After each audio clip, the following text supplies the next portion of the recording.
In this tribute video, we honor the American legends who have passed away today and in recent days. Welcome back to Movie Newscast. These remarkable individuals made lasting contributions to their fields, and we sadly say goodbye to them. Our heartfelt condolences go out to their families and fans. As we remember their legacies, we invite you to show your support by giving this video a thumbs up if their lives or work have touched you in any way. Your gesture is a sign of respect and remembrance. Tito Jackson dead at age 70. Tito Jackson, the brother of Michael Jackson and co-founder of the Jackson 5, has died. Tito's three sons Taj, TJ, and Terrell confirmed his passing in a joint Instagram statement, saying they were all shocked and saddened, while describing their dad as someone who cared about everyone and will be deeply missed. An official cause of death has not been released. Tito, the older brother of the late king of pop Michael Jackson, was born Toriano Adaryl Jackson to Joe Jackson and Catherine Jackson in Gary, Indiana. Tito went on to form the famous family's pop group alongside brothers Jackie, Jermaine, Marlon, and of course Michael. The Jackson 5 had a slew of chart-topping hits, including I Want You Back, ABC, The Love You Save. The group pumped out 10 albums as the Jackson 5 and 5 more as the Jacksons. Tito, along with the other Jackson 5, was inducted into the Rock and Roll Hall of Fame in 1997. Tito also had a solo career, recording 2 albums including Tito Time back in 2016. Tito reunited with his brothers when the Jacksons toured in 1984. E.T. first reported Tito's death. He was 70. Rest in peace. Aston Villa legend Gary Shaw has passed away aged 63. The former striker suffered a head injury after a fall at his home last week. He was rushed to hospital but died from the injury. A Villa Club statement read, "Gary was one of our own, a talented striker who delighted supporters with his goal-scoring exploits, which helped fire Villa to success in the 1980s. Individual accolades would also follow for a player who was idolized by many on the terraces. He passed away peacefully earlier today, surrounded by his family, who asked Aston Villa to release a statement on their behalf. The thoughts of everyone at the club are with Gary's family and loved ones at this extremely difficult time." Tributes from fans also flooded in, with one saying, "Very sad news. My thoughts are with bereaved family and friends." Fans shared their concern for Shaw after he was admitted to hospital, and now many have paid tribute to the club legend. Shaw spent 10 years playing for Villa's first team after coming through their academy. Fashion icon Iris Apfel dies at 102. Through oversized black-rimmed glasses, Iris Apfel, for over a century, surveyed the world with the confidence of a woman who rejected convention and set her own style for all. Apfel died on Friday at the age of 102.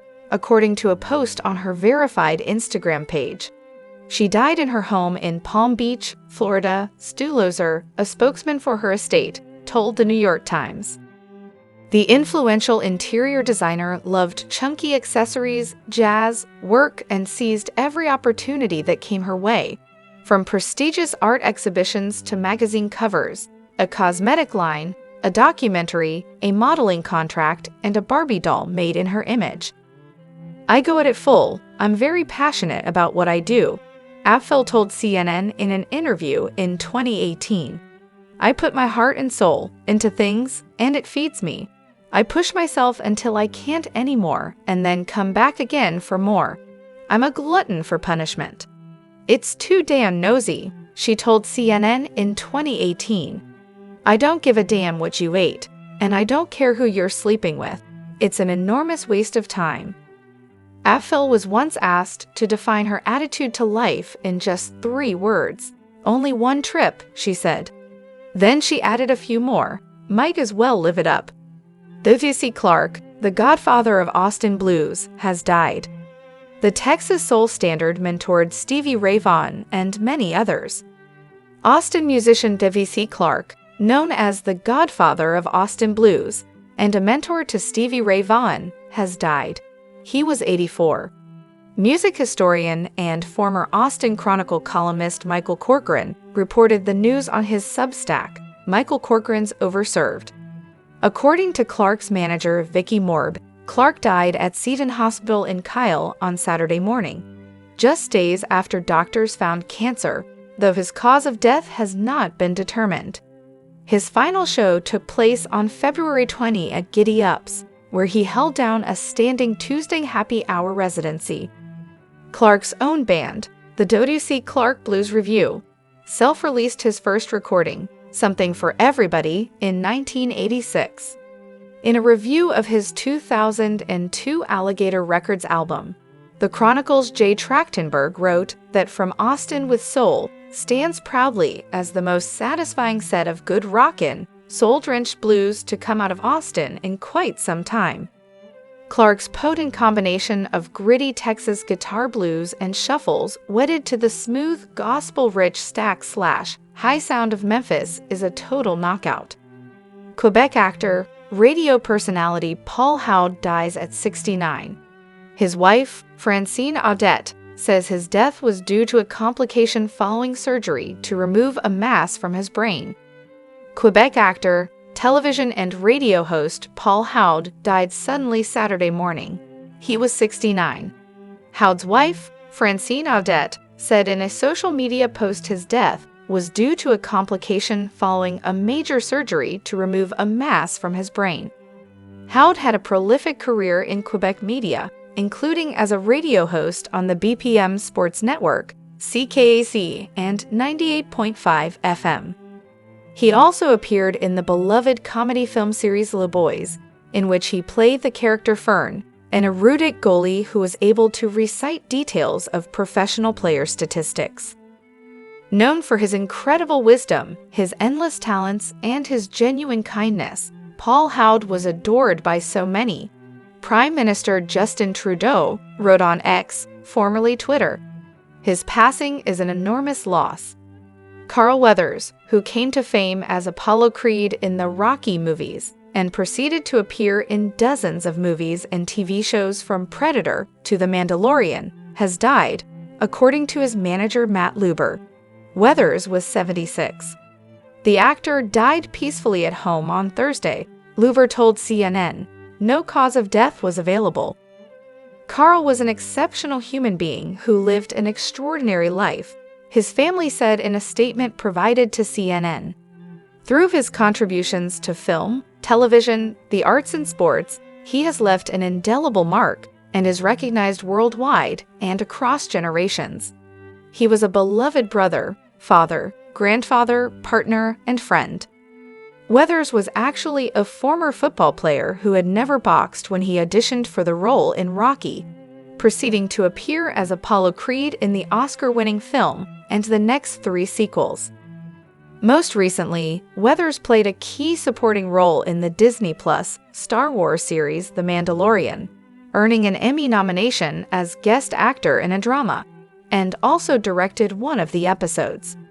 Weathers had also directed episodes of several other TV series, including Chicago Med, Law and Order, and Hawaii Five-0. Anne Whitfield, young actress in White Christmas, dies at 85. She worked on the radio in Our Miss Brooks and One Man's Family, and on lots of TV shows, including Gunsmoke, Peter Gunn, Cheyenne, and That Girl. Anne Whitfield, who appeared in the beloved holiday classic White Christmas and on dozens of TV shows, from Father Knows Best, 77 Sunset Strip, and Perry Mason to That Girl, Ironside, and Emergency, has died. She was 85. Whitfield died February 7 at a hospital in Yakima, Washington, after suffering an unexpected accident while on a walk in her neighborhood, family members announced. She was a powerhouse in life, and we hope her immense positive energy flows out to those who had the pleasure of knowing her, they wrote. Survivors include her children, Julie, Evan, and Allison, and grandchildren Emery, Luke, Alex, Quinn, Logan, Francis, and Aviva. A celebration of life is set for March 22. Paul D'Amato dies. Memorable Slapshot, Deer Hunter, and Heaven's Gate actor was 76. Paul D'Amato, the actor who played the gloriously vicious Tim Dr. Hook McCracken opposite Paul Newman in Slapshot, died Monday after a long battle with progressive supranuclear palsy, a rare brain condition that is similar to Parkinson's disease. D'Amato was 76. The news was shared online by his longtime partner and fellow actor, Marina Ree. D'Amato got the role in Slapshot in part because he could hold his own on the ice. He played college hockey at Emerson and also for a team called the Reds in a Burlington VT League in 1975. D'Amato's Slapshot co-star Steve Carlson, who had his own memorable turn in the film as Steve Hansen of the Hansen Brothers, remembered D'Amato on X yesterday. Robert M. Young dies. Groundbreaking independent film director, Camera d'Or, and Peabody Award winner was 99. Robert M. Young, whose 70-year career included independent and studio documentaries, narrative features, and episodes of Battlestar Galactica, died Tuesday in Los Angeles at 99. His death was confirmed in a Facebook post by his son. 2 of his films have recently been added to the Library of Congress Film Registry. They include Alambrista, 1977, a film about the life of an undocumented Mexican immigrant, which won the Camera d'Or for Best First Film at Cannes, and The Ballad of Gregorio Cortez, 1982, one of Young's 8 films with actor Edward James Olmos. Based on a true story that inspired a corrido, it tells of a man on the run after a confrontation with police. His career included Extremities with Farrah Fawcett, Dominic and Eugene with Tom Hulce and Ray Liotta, Triumph of the Spirit with Willem Dafoe, and American Me, set among Mexican-American gangs in prison. Young is survived by his wife Lily, sons Andrew, Nick, and Zach, daughters Melissa and Sarah, and 9 grandchildren. Plans for a memorial are pending. Ederline DeBarge, gospel singer and matriarch of the legendary DeBarge family, has died, Times has confirmed. The mother of 10 passed away peacefully in her sleep at Berkeley Post-Acute in Woodland Hills Friday morning. This according to her daughter Ederline Bunny DeBarge. A cause of death has not yet been announced, but sources tell us EDB was ill and battling dementia. Bunny broke the news online, posting a short message to social media, simply announcing her mother's death to fans of the group, noting she was in a better place now. Ederline met Robert DeBarge, her future husband, back in 1952 and married him the following year. They built a huge family, complete with 10 different children, 7 of whom went on to play in the Motown supergroup DeBarge. The Grammy-nominated group was active from 1979 to 1989 before the lure of solo contracts for Bunny and Elle DeBarge helped lead to the group splitting up. There were other factors that ultimately ended the family band. Ederline and Robert divorced in 1974, and Ederline chronicled their marriage and her children's rise to fame in the book Other Side of the Pain. She married George Rodriguez in 1980, a pairing that lasted the rest of her life. Ederline was 88. Rest in peace. Flat Dujet's Dex Romweber dead at 57. Dexter Romweber, one half of the Carrboro rockabilly duo Flat Dujets, has died. He is believed to have passed from natural causes, though a medical exam is pending. He was 57. It is our sad duty to inform the world that our beloved youngest brother, John Michael Romweber II, you know him as Dexter, died at home on Friday, February 16, 2024. He was 57 years old and found by his sister, Monica. It is believed he died of natural causes. A medical exam is pending. Flat Dujets disbanded in 1999. Romweber pursued a solo career and toured with Cat Power, Squirrel Nut Zippers, Nico Case, and more. The documentary Dexter Romweber, Two-Headed Cow, came out in 2006. That year, he also formed the Dex Rome-Weber duo with his older sister Sarah. Jack White reissued Go Go Harlem Baby on his label Third Man Records in 2011. Actor Lanny Flaherty dies at 81. In addition to his work as an actor, Mr. Flaherty was an accomplished playwright. Broadway actor Lanny Flaherty passed away February 18, as confirmed by his longtime manager Tony Clore. Mr. Flaherty was 81. Born in Pontotoc, Mississippi, July 27, 1942, Mr. Flaherty served in the U.S. Army throughout the 1960s before attending Mississippi State University and Southern Methodist University with a focus on acting and playwriting.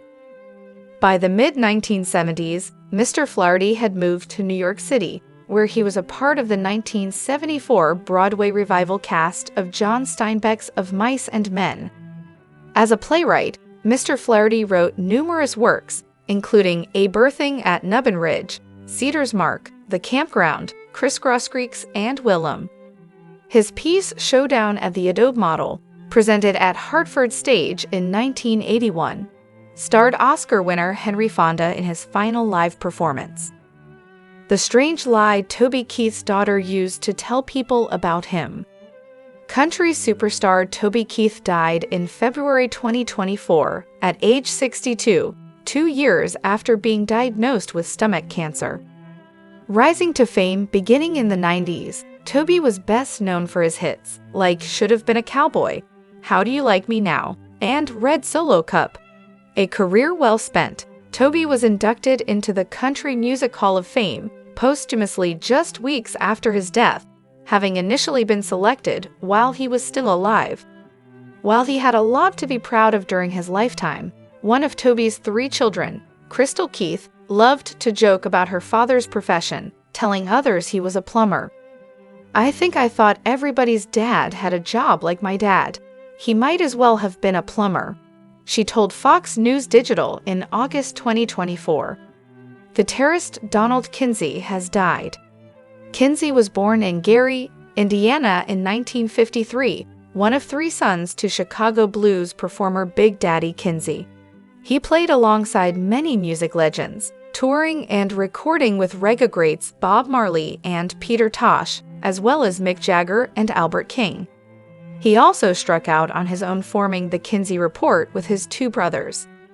Bruce Iglauer, who signed Donald Kinsey and his brothers to their first deal as the Kinsey Report out of Gary, Indiana. He sang not only about men and women and love and loss, but he also sang about street violence, and he sang about racism and a number of other contemporary topics. So this is another thing that made the Kinsey Report and Donald very special, Iglauer said. No cause of death has been revealed. Donald Kinsey was 70 years old. Indianapolis 500 veteran Mahler dies at 87. John Mahler, who was best known for dramatically bumping his way into the 1979 Indianapolis 500, died February 6 in the Quad Cities area of Iowa. He was 87. Mahler recently said he drove the bravest 4 laps of his career in qualifying for the 5th time for the 500 at Indianapolis Motor Speedway.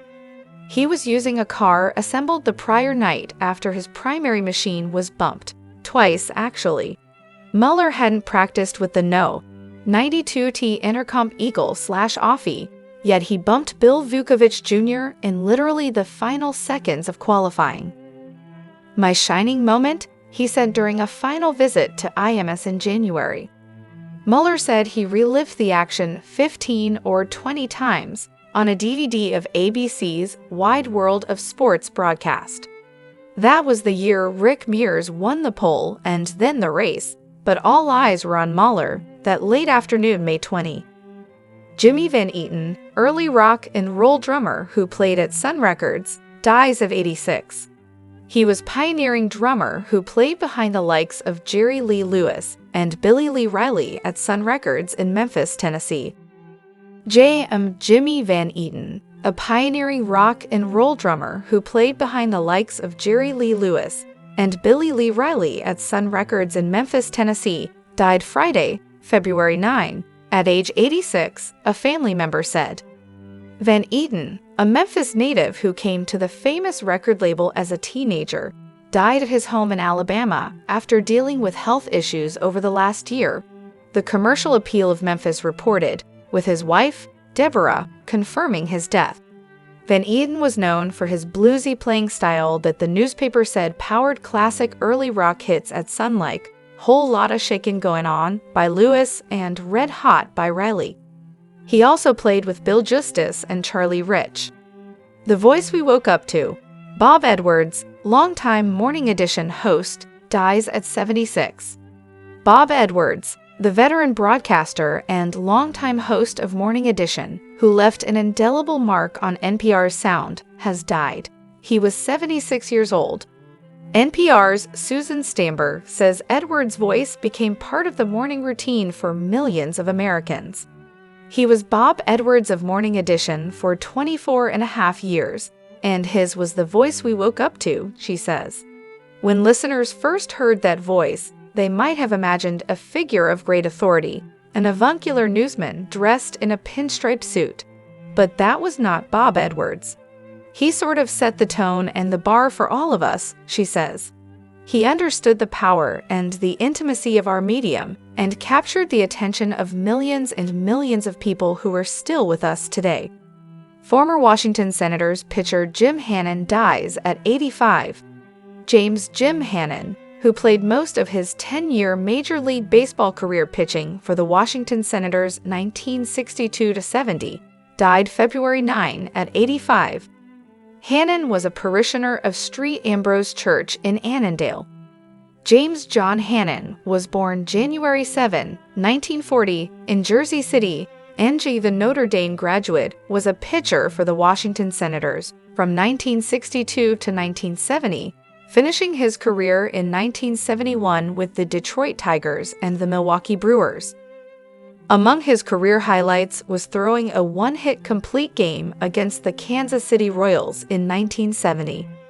His best season was 1968, when the right-hander posted a record 10-6 with a 3.01 ERA for a team that lost 96 games. Hannon was also a player representative and wrote his master's thesis on the Major League Baseball pension plan, before a long and distinguished career as a financial advisor for Morgan Stanley. Zach Galifianakis has become a household name and one of the most beloved comedians in Hollywood. However, he had much humbler beginnings and lived a much different life to the one he currently does. Still, one woman has been a constant in his world. Galifianakis moved to LA when he was beginning his career in comedy. He had plans to be a star, but as with all other stars, he had to start small and work his way up to his big break. The comedian did this by working odd jobs and doing stand-up gigs. The gigs he frequented were in the back of burger joints where he could show off his talent before landing any significant roles, such as that of Alan, his character in the Hangover franchise. While meeting Hollywood directors was important, Galifianakis made other important friends along the way. While his gigs changed his life for the better, the woman that kept him company during those years was someone he met in the most unlikely place. It turned out that the pair would become a formidable team in years to come. It was 1994 when Galifianakis met a woman that would significantly impact his life in the years to come. When she met Galifianakis, Marie Mimi Haste was volunteering in a laundromat, surviving off tips left by customers. The Hangover star frequented Fox Laundry, where Haste was volunteering, because he lived right around the corner from the laundromat. While their first meeting was over 20 years ago, the pair maintained a strong bond. Although Haste had been married earlier in her life, when she met Galifianakis, she had been alone for quite some time. After she got divorced, she lived on the streets and began looking for a place to work or sleep. She found both of those things in one place. Haste began working at the laundromat, where her boss allowed her to live for almost 20 years. Haste revealed that she would sleep between the washing and drying machines so customers couldn't see her. After Haste and Galifianakis met and struck up a friendship, Galifianakis found out that Haste was living at the laundromat and told her that he would find her a place to live comfortably. Although Galifianakis was not yet successful, he found and paid for an apartment for Haste. Later, Galifianakis introduced Haste to Renée Zellweger, who helped Haste furnish her apartment. While Haste was unaware of who Galifianakis was, she immediately recognized Zellweger and was excited to meet her. While Galifianakis has made an impact on Haste's life, she had somebody else to thank as well.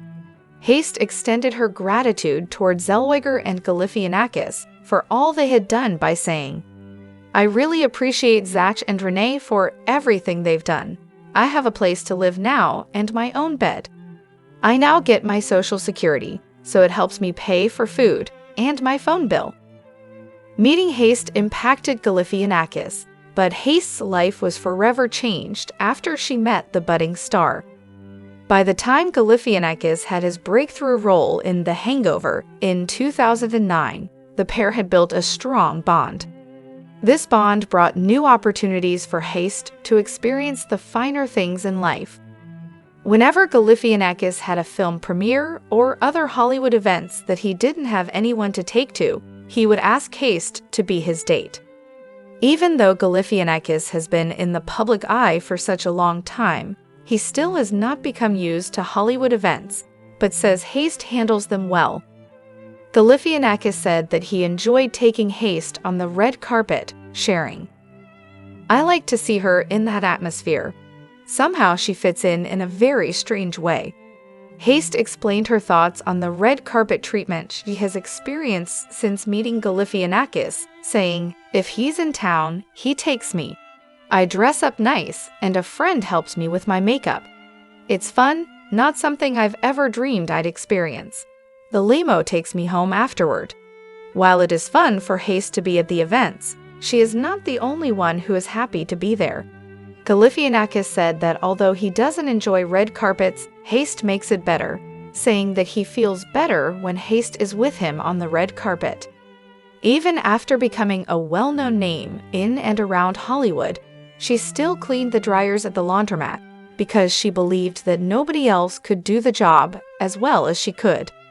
Despite having a difficult life, Haste never considered herself to be homeless. She said that she never allowed herself to become mixed up with the wrong crowd and didn't allow herself to become depressed about anything. Haste revealed that when her friends came to see her, they would tell her that she was famous, although she did not think this was the case and she was just living her life. Unfortunately, Haste passed away in late 2021, but her memory lives on in her documentary.